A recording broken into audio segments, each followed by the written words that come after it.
اللہ تعالیٰ نے ہم پر یہ فضل فرمایا ہے کہ ہمیں اللہ نے عظمتوں والے محبوب عطا فرمائے۔ نبی پاک صلی اللہ تعالیٰ علیہ وسلم کا علم بھی بڑا عظیم ہے، حضور کے معجزات بھی بڑے عظیم ہیں، کمالات بھی بڑے عظیم ہیں، فضائل، شمائل، خصائل۔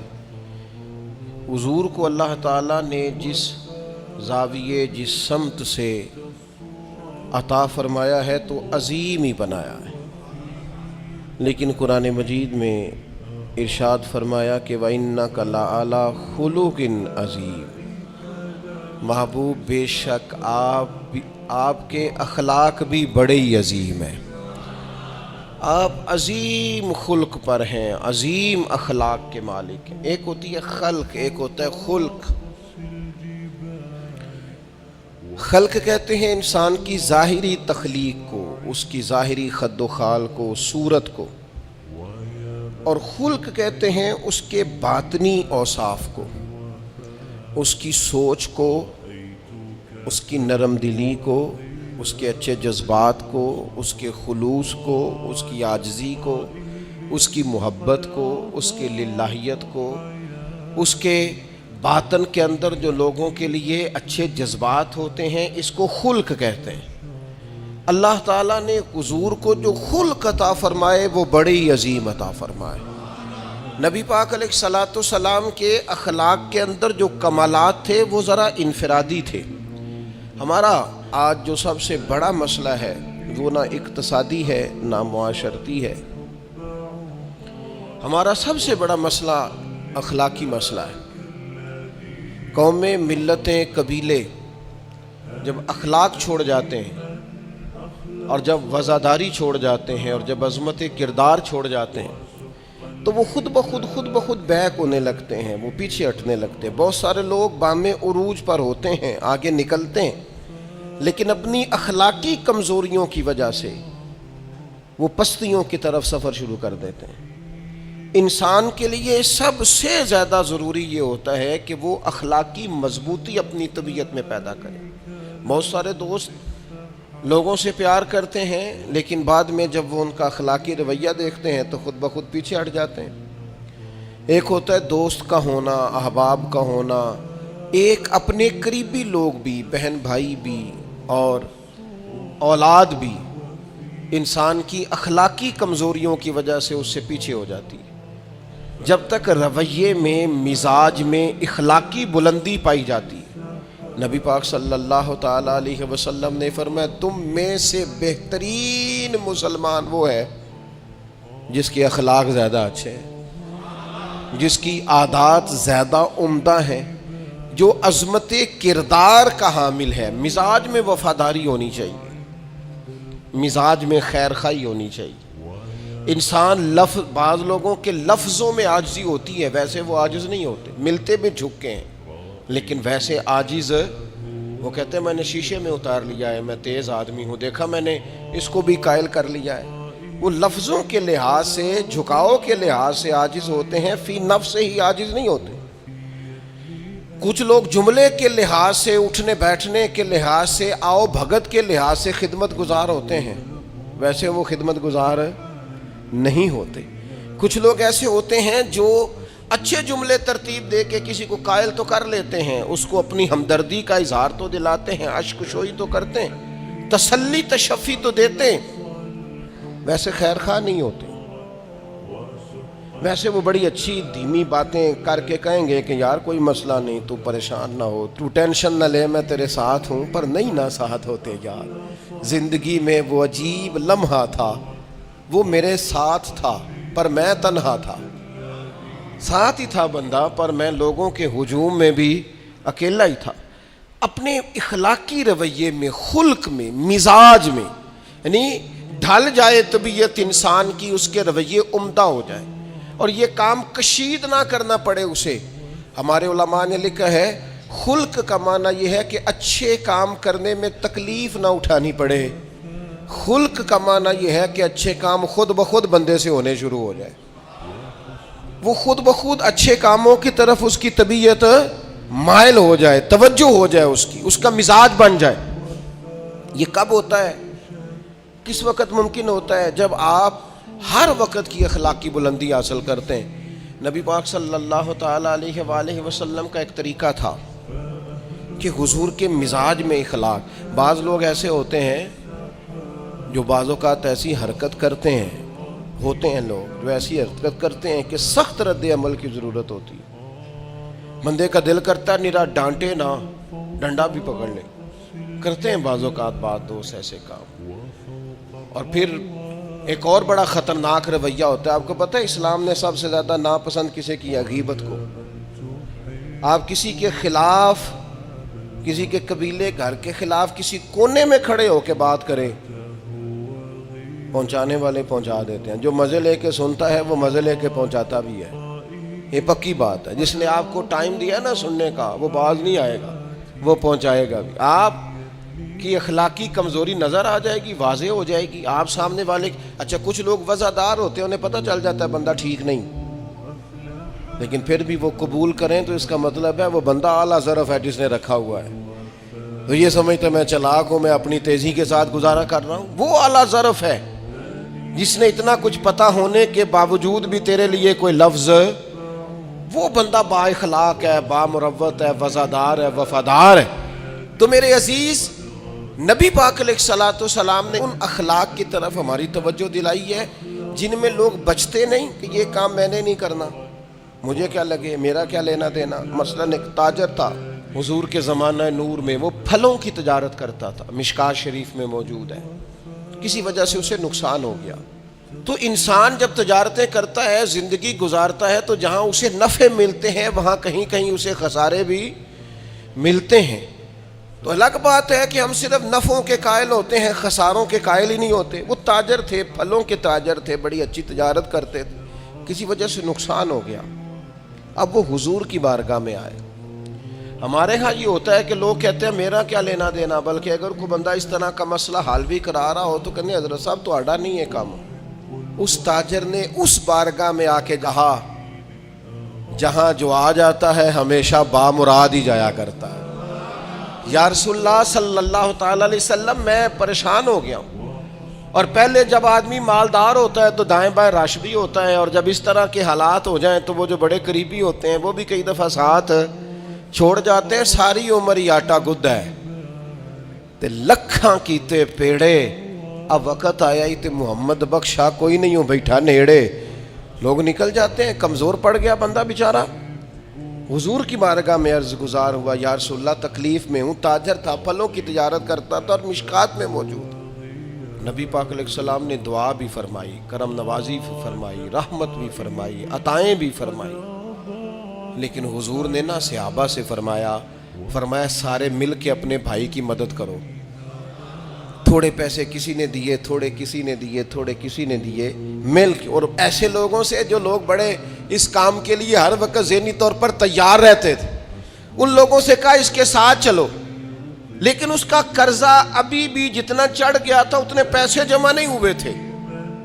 اللہ کرے میں آپ کو سمجھاؤں، یہ بھی اخلاقی بلندی والا کام ہے کہ کسی شخص کی کمزوری میں اسے اٹھانا، گرتے ہوئے کو سنبھالنا، پھسلنے والے کو سہارا دینا، بکھرنے والے کو بکھرنے سے بچا لینا، ٹوٹنے والے کو ٹوٹنے سے بچا لینا، پریشان ہو جانے والے کو سمیٹ لینا. اللہ کے پیارے رسول صلی اللہ تعالی علیہ وسلم نے فرمایا اپنے بھائی کی مدد کرو. لوگوں نے مدد کی، لیکن اس حد تک اس کے پاس پیسے نہ ہوئے جتنا اس کا قرضہ تھا. اب حضور نے ان لوگوں کو بلایا جن کے اس نے پیسے دینے تھے، اور پیسے دینے والوں سے کہا کہ اس کے پاس اتنے ہیں، اتنے لے لو، اور چلو تم بھی کچھ نیکی کرو، کچھ لے لو کچھ چھوڑ دو. یہ کون کرا رہا ہے؟ رحمت للعالمین نبی. اور ہمارا جب کوئی بندہ اس طرح الجھ جاتا ہے پھر تو وہ ساڑھا لگتا ہی کچھ نہیں نا. اتنے دنوں تک نہ رشتہ داری ہوتی ہے، نہ دوستی ہوتی ہے، نہ تعلق. وہ تیری آنکھ ہو یا سنگ ملامت کی چبھن، کون پہنچا ہے میرے درد کی گہرائی تک. دور شہرت میں تو یاروں نے کیا یاد بہت، پر ساتھ آیا نہ کوئی کوچے رسوائی تک. جب حالات خراب ہوتے ہیں تو سب سے پہلا کام یہ ہوتا ہے میرا تعلق کوئی نہیں. اور جب ٹھیک ہوتے ہیں تو پھر بڑی لمبی رشتہ داری نکلتی ہے، ہو کہتے ہیں وہ بڑی دور کے میرے قریبی تعلقات ہیں، وہ بڑا دور کا رشتہ ہے، میرا بڑا قریبی لین دین ہے. تو بڑی عمدگی سے لوگ بڑی دور شہرت میں تو یاروں نے کیا یاد بہت، برسات آیا نہ کوئی کوچائے رسوائی تک. جو عرض کرنے جا رہا ہوں اس پر آپ نے زیادہ غور کرنی ہے کہ اگر کوئی آدمی گر رہا ہو تو گرتی دیوار کو دھکا نہیں دینا، اسے سنبھالنا ہے. اس شخص کو وہ یار حالات ہو جاتے ہیں اوپر نیچے، انسان کمزور پڑ جاتے ہیں. راہ چلتے چلتے کئی دفعہ گاڑی کا صرف پیٹرول ہی ختم نہیں ہوتا، جو مفت میں پانی ملتا ہے کئی جگہوں پہ وہ بھی ختم ہو جاتا ہے، اور قریب قریب اس کی بھی کوئی شناخت نہیں ہوتی. کئی دفعہ صرف اور صرف پیٹرول کا مسئلہ ہی نہیں ہوتا، وہ جو 20 روپے میں ہوا ٹائر میں بھری جاتی ہے کئی جگہوں پہ وہ بھی نہیں ملتی. تو تسلی کے لیے اخلاقی رویہ یہ ہونا چاہیے کہ اگر کوئی بندہ کہیں کمزور پڑ رہا ہے، گر رہا ہے، تو اس کی اس کمزوری پر اسے تھاما جائے، اس کی حوصلہ افزائی کی جائے، تسلی دی جائے. لیکن ہمارا یہ ماحول نہیں ہوتا. میں اکثر کہتا ہوں دوستوں سے کہ جو آدمی اپنے گھر کی تیسری منزل شروع کرتا ہے نا، تیسرا لینٹر ڈالتا ہے، اسے سارے جا کے بھائیا کو کم ہو جاتے دسی بھائی ہونے کیوں دسنا ہے، مالدار آدمی ہے تیسرا لینٹر ڈال رہا ہے. لیکن وہ بیچارہ غریب آدمی جو بالے ڈال رہا ہے اور لکڑی کی چھت ڈال رہا ہے، وہ اگر کسی سے جا کے کہتا ہے نا تھوڑی امداد کرا دے میرا کام رک گیا، تو کہتے ہیں آپ نے پہلے بتانا تھا، اب تو نہیں نا، مطلب وہ تو بڑی پرانی بات تھی، وہ تو میں نے بانٹ دیا، رمضان میں بڑا کر دیا، فلانی جگہ بڑا. یہ لہجہ درست، یہ اخلاقی رویہ نہیں. درد دل اور چیز کا نام ہے، خیر خائی اور چیز کا نام ہے. وہ کسی نے کہا تھا کہ پلا کر گرانا تو سب کو آتا ہے، مزہ تو تب ہے کہ گرتوں کو تھام لے ساقی. کوئی گر رہا ہو اس کا بازو پکڑنا، اس میں مزہ ہے، اس میں لطافت ہے، اس میں حسن ہے. اور ایک دوسرا اخلاقی رویہ جس کی بہت زیادہ ضرورت ہے، جو ہمارے زیادہ ساتھ ہوتے ہیں نا، غلطیاں بھی انہوں نے ہی کرنی ہوتی ہیں. جو آپ کے ساتھ نہیں انہیں آپ کو معاف بھی نہیں کرنا پڑتا. معاف کسے کرنا پڑتا ہے؟ جو اپنے معاف کسے کرنا پڑتا ہے؟ اپنے خادم کو. اگر آپ آفیسر ہیں تو اپنے ملازم کو. معاف کسے کرنا پڑتا ہے؟ اپنے بہن بھائیوں کو، رشتہ داروں کو، اہل خانہ کو. معاف کسے کرنا پڑتا ہے؟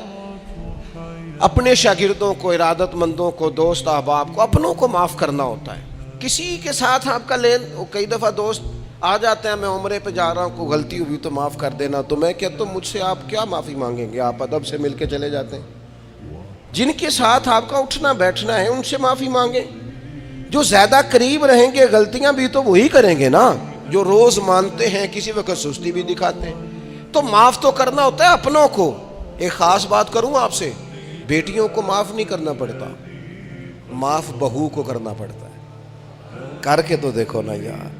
ایک معیار ہے بیٹی کے لیے، وہ بیاہ کے کسی جگہ گئی ہے، اس کی شکایت آئی ہے، تو ہمارا جواب یہ ہے کہ ابھی بچی ہے، سیکھتے سیکھتے سیکھ جائے گی. یہ جواب بنائیں بہو کے لیے.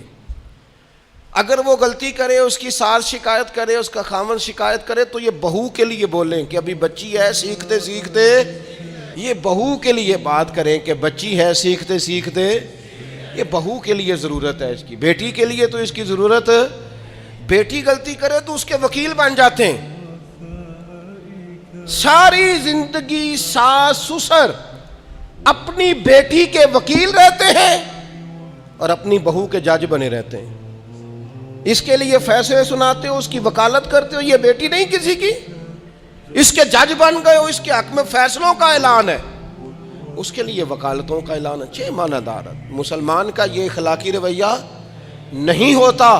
نبی پاک علیہ الصلوۃ والسلام نے ہمیں سبق دیا ہے، جو قریب رہنے والے ہیں انہیں تو معاف کرنا ہے، دوسرے کو تو معاف کرنا ہی نہیں پڑتا. اپنوں کو ہی تو معافی کی ضرورت ہوتی ہے، چونکہ اپنوں نے ساتھ رہنا ہے. حضرت انس بن مالک رضی اللہ تعالیٰ عنہ یہ بڑے خوش نصیب خوش بخت انسان ہیں. کہتے ہیں میری اماں خود مجھے حضور کی بارگاہ میں چھوڑ گئی تھی کہ یا رسول اللہ یہ آپ کی خدمت کرے گا. کہتے ہیں میں نے 10 سال حضور کی نوکری کی ہے، نبی پاک نے کبھی اوف بھی نہیں کہا. بلکہ بخاری مسلم میں ایک انوکھی بات موجود ہے. فرماتے ہیں مجھے ایک دن حضور نے فرمایا جا یہ کام کر کے آ. کہتے میرے دل میں یہی تھا کہ فوراً جاؤں گا. اسی طرح لفظ موجود ہے, میرے دل میں تھا جاؤں گا کر کے آؤں گا. حضور نے فرمایا کر کے آ. دل میں پکا ارادہ تھا جاؤں گا, لیکن اپنی زبان سے میں نے کہا حضور میں نے کوئی نہیں جانا. یہ کیوں بات کی؟ یہ ذرا لاڈ کے ساتھ کی, یہ ذرا ناز کے ساتھ کی, یہ ذرا نا محبت کے ساتھ کی. یہ ذرا حضور جو پیار کرتے تھے نا, اس پیار کو سامنے, حضور میں نے نہیں جانا. تو کہتے ہیں حضور تھپکی دے کے, یہ غلام سے بات ہو رہی. حضور فرمانے لگے چل نہ تجھے کہا ہے نہ جا کر کے آ. کہتے میں چلا گیا, اسی ارادے سے گیا تھا جاؤں گا, لیکن رستے میں جب میں گیا تو بچے کھیل رہے تھے, میں نے بھی کھیلنا شروع کر دیا. کھیل رہا ہوں دیر ہو گئی. حضور نے بھیجا تھا کسی کام. اب جب زیادہ دیر ہوئی تو کریم گھر سے نکلے, اور جب حضور نے مجھے دور سے دیکھا اور مجھے کریم کے آنے کا پتہ چلا تو اب میں ڈرا. اب میرا انداز بڑا جدا گانا ہو گیا چونکہ حضور نے بھیجا تھا. یہ تو خادم کی بات ہے نا. اے سچی گل دسیا جی اپنا منڈا بھی کدے نہ جائے تے تینوں میں کلیا سی, تو گیا کیوں نہیں؟ ناراض نہیں ہونا آپ نے, لیکن چلو بچہ ہے, کسی وقت دیر سویر بھی ہو ہی جاتی ہے, کیوں اتنی سختی کرنے. حضرت انس بن مالک کہتے ہیں جب حضور کو آتے دیکھا تو میں پوری طرح ڈر گیا, لیکن قریب محبوب جب میرے قریب آئے اور مجھے ڈرا ہوا دیکھا نا, تو پھر رحمت للعالمین محبوب کی رحمت کا بادل چھایا. اور جب حضور مجھے دیکھ کے ہنسے نا, بس وہ ہنس گئے اور میرا کام بن گیا. بس کریم تھوڑی دیر ہوئی, ایک آیا کالیاں زلفاں والا, ایویں دو کڑیاں میرے من وچ رکیا تے کر گیا نور اجالا. بات بن گئی, بات طبیعت ٹھنڈی ہو گئی. تو حضور فرمانے لگے میں نے کہا تھا جاؤ, گئے نہیں. اب جب حضور مسکرا گئے تو بات ہی ختم ہو گئی. یا رسول اللہ صلی اللہ علیہ وسلم جانے لگا ہوں. تو حضور نے پھر شروع سے بات شروع کر دی, حضور جانے لگا ہوں. فرمایا جا دوڑ کے آ, پھر جو کہا تھا وہ کر کے آ. لیکن وہ بیچ میں جو دیر ہوئی تھی, وہ جو لیٹ ہوئی تھی, اور جو میں کہہ کے آیا تھا میں نے نہیں جانا, حضور نے اس بات پر مجھ سے کوئی سختی نہیں کی. میرے عزیز, اپنوں نے تو غلطی کرنی ہے, معاف کس کو کرنا ہے؟ اپنوں کو. لیکن ہم نے باہر ساری دنیا کو معاف کر دیا ہے, اپنوں کو ہم معاف کرنے کو تیار نہیں. اپنوں کو معاف کرنا ہے, اپنوں سے در کو. اور پھر آپ اگر کوئی دینی تعارف رکھتے ہیں, آپ نمازی ہیں, آپ حاجی صاحب ہیں, آپ بزرگ ہیں, آپ شیخ ہیں, تو پھر تو آپ کے اخلاق میں اور زیادہ وسعت ہونی چاہیے. جیسے جیسے بندے کی عمریں بڑھتے جائیں نا, ویسے ویسے اسے میٹھا ہونا چاہیے, کڑوا نہیں ہونا چاہیے. جیسے جیسے اس کی تسبیح بڑھتی جائے ویسے ویسے اس کا لہجہ بھی وسیع ہونا چاہیے. اس کے مزاج کے اندر دینی اگر آپ تعارف رکھتے ہیں تو پھر تو آپ کو, میں آپ سے عرض کروں, میں کئی دفعہ دوستوں سے شکوہ کرتا ہوں, میں کہتا ہوں یار ہم تو جو کہنا چاہتے ہیں وہ بھی نہیں کہہ سکتے. ہم تو سونا چاہتے ہیں, ڈھب سے سو نہیں سکتے, ڈھونڈتے پھرتے ہیں جگہ ملے کوئی آرام کرنے کو. کیوں؟ اس لیے کہ دینی تعارف رکھتے ہیں. آپ نے وہ دعویٰ ہی نہیں کرنا تھا, یہاں تے چٹی چادر لا دے نا کڑیے تے پین فقیراں دی لوئی, چٹی چادر تے پھر داغ لگیندا ہی تے لوئی نو داغ نہ کوئی. جب آپ کا دعویٰ ہے کہ ہم نے کام کرنا ہے اور بڑی اوپر والی سطح پہ کرنا ہے, تو پھر آپ آرام ڈھونڈتے پھریں, پھر آپ قرار ڈھونڈتے پھریں. تو یہ تو دو باتیں ہو گئی. ایک بات کرنی پڑے گی, دینی تعارف رکھنے والے آدمی نے اگر اس نے دین سکھانا ہے اپنے بچوں کو, اپنے گھر والوں کو, تو حسن اخلاق سے سکھائے گا.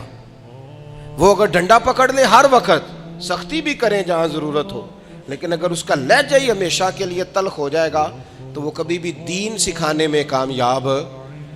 انسان بہت سارے دینی غلطیاں کرتے ہیں. میں بہت سارے لوگوں کو دیکھتا ہوں, وہ اس طرح تنقید کر رہے ہوتے ہیں جیسے انہوں نے پہلے اسے پورا درس نظامی پڑھایا ہے, اصول پڑھائے ہیں, تو اب غلطی کر رہا ہے تو تنقید کر رہے ہیں. بھئی عام آدمی ہے, اس سے غلطی ہوگی.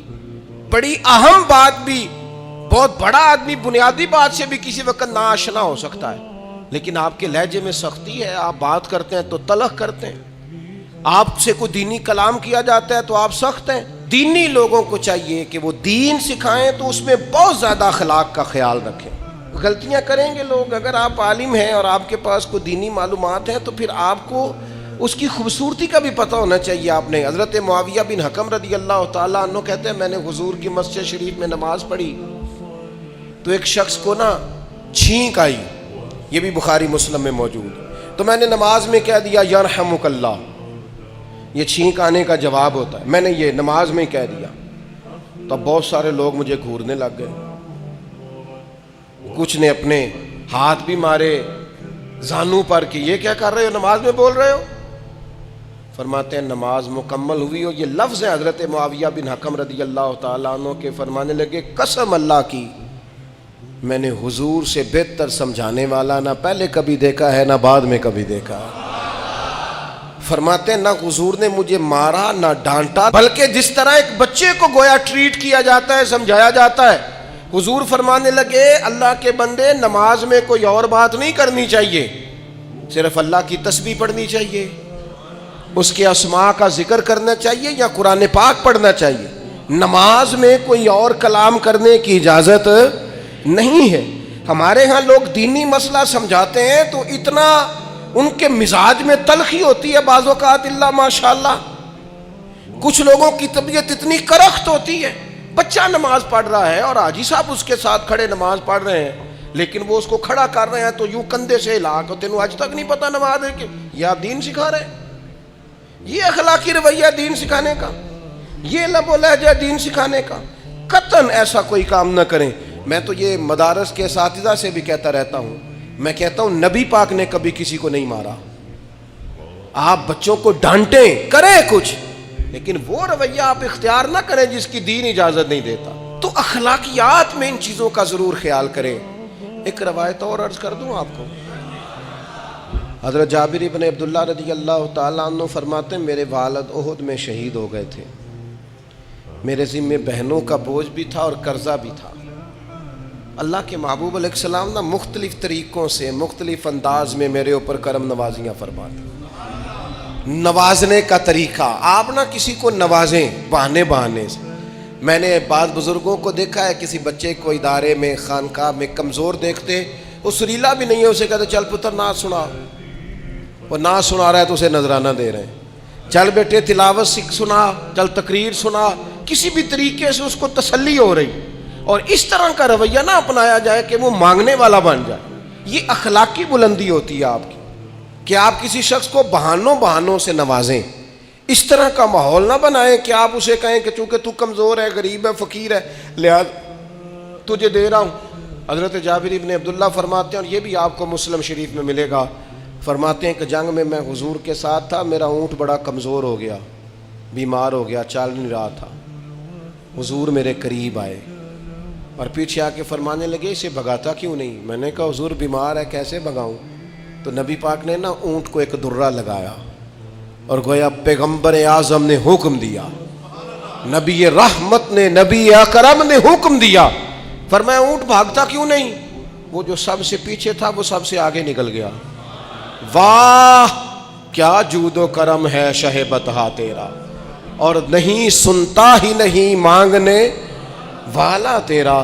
سرکار نے حکم دیا, وہ اونٹ سب سے آگے نکل گیا. اب حضور گھوڑا دوڑا کے آگے آئے اور فرمانے لگے جابر یہ اونٹ میرے ہاتھ بیچ نہیں دیتا. وہ بیمار تھا, حضور کے حکم سے بھاگا ہے, فرمایا بیچ نہیں دیتا. کہا نہیں یا رسول اللہ آپ ویسے ہی رکھ لیں. فرمایا نہیں میں پیسے دوں گا. یا رسول اللہ آپ کا یہ ہے. فرمایا نہیں آپ قیمت بتائیں. حضور ٹھیک ہے اتنے کا اونٹ ہے, میں مدینہ طیبہ جا کے آپ کی خدمت میں پیش کر دوں گا. حضرت جابر ابن عبداللہ فرماتے ہیں حضور نے مجھ سے اونٹ خریدا. مدینہ طیبہ پہنچ کر نبی پاک صلی اللہ تعالی علیہ وسلم نے سیدنا بلال حبشی سے فرمایا جابر کو اونٹ کی قیمت بھی دے دو اور کچھ پیسے زیادہ بھی دے دو. فرماتے ہیں مجھے اونٹ کی قیمت بھی مل گئی, کچھ پیسے زیادہ بھی مل گئے, اور جب میں حضور کی بارگاہ میں حاضر ہوا اونٹ پیش کر کے اور قیمت لے کے جانے لگا تو حضور فرمانے لگے جابر جانا نہیں, قیمت بھی تیری ہے اونٹ بھی تیرا ہے. نبی پاک نے وہ اونٹ بھی تحفے میں مجھے واپس دے دیا. یہ اخلاقی رویے کی بلندی کہ کسی شخص کی غربت میں اسے نوازنا, لیکن اس طرح کا نوازنا اسے محسوس نہ ہو کہ مجھے امداد دی جا رہی ہے. تو اپنے ان چند ایک اخلاقی رویوں پر ضرور توجہ کریں۔ ایک تو سب سے جس کو آپ دیکھیں کمزور ہو گیا ہے، گر رہا ہے، پریشان ہے، اس کا ضرور خیال کریں۔ لوگ بڑے بڑے تیز دوڑتے ہیں، کسی جگہ پھر گر بھی جاتے ہیں، گرتے ہوئوں کو سنبھالنے کی کوشش کریں۔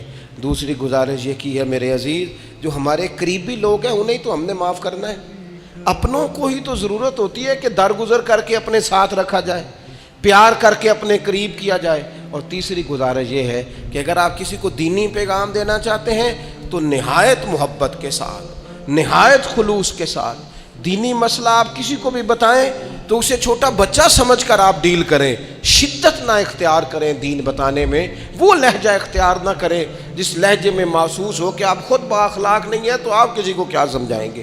اور چوتھی گزارش یہ کی ہے، جب کسی کی مدد کریں اسے رسوا کر کے نہیں، کسی کی پھیلی جھولی دیکھ کر خوش ہو کے نہیں، بلکہ آپ اعزاز بھی اس شخص کو عطا کریں اور رویہ اس طرح کا اختیار کریں جس میں محسوس ہو کہ اس کی عزت نفس مجروح نہیں ہوئی۔ ان چیزوں کو پیش نظر رکھ کے جب اخلاقی بلندی ہم حاصل کریں گے نا، ایک میں اور بات بڑی ضروری آپ کی خدمت میں عرض کروں، جو آدمی بھی اپنے آپ کو بڑا سمجھتا ہے، وہ مالی طور پہ بڑا ہے، علمی طور پر بڑا ہے، عہدے کے طور پہ بڑا ہے، قبیلے کے طور پہ بڑا ہے، خاندان میں بڑا ہے، وہ کسی بھی مقام پر کسی بھی انداز میں بڑا ہے، اللہ نے فضل کیا وہ بڑا ہو گیا، اسے سمجھ آ گئی ہے کہ کچھ لوگ میری بات سنتے ہیں، میرا فیصلہ مانتے ہیں، تو وہ اچھی طرح سمجھ لے کہ اگر وہ اللہ کے فضل سے اسے کوئی موقع مل گیا بڑا ہونے کا تو وہ اپنے اخلاق کو بڑا کرے، پھر اپنے کردار کو بڑا کرے، پھر اپنے حوصلے کو، ظرف کو اور اپنے ذہن کو بڑا کرے، اس لیے کہ آپ اپنے کردار کی اور حوصلے کی بنیاد پر بڑے بنیں گے۔ صرف یہ کہ 2-3 آپ کے نام کے ساتھ القابات لگ جائیں اور چند لوگ آپ کو سلوٹ کرنے لگ جائیں، اس سے نہیں پتہ چلے گا کہ آپ بڑے ہیں۔ کردار و عمل سے خوشبو آئے گی تو پتہ چلے گا آپ کتنے بڑے ہیں۔ اللہ تعالی ہمیں سمجھنے کی توفیق عطا فرمائے۔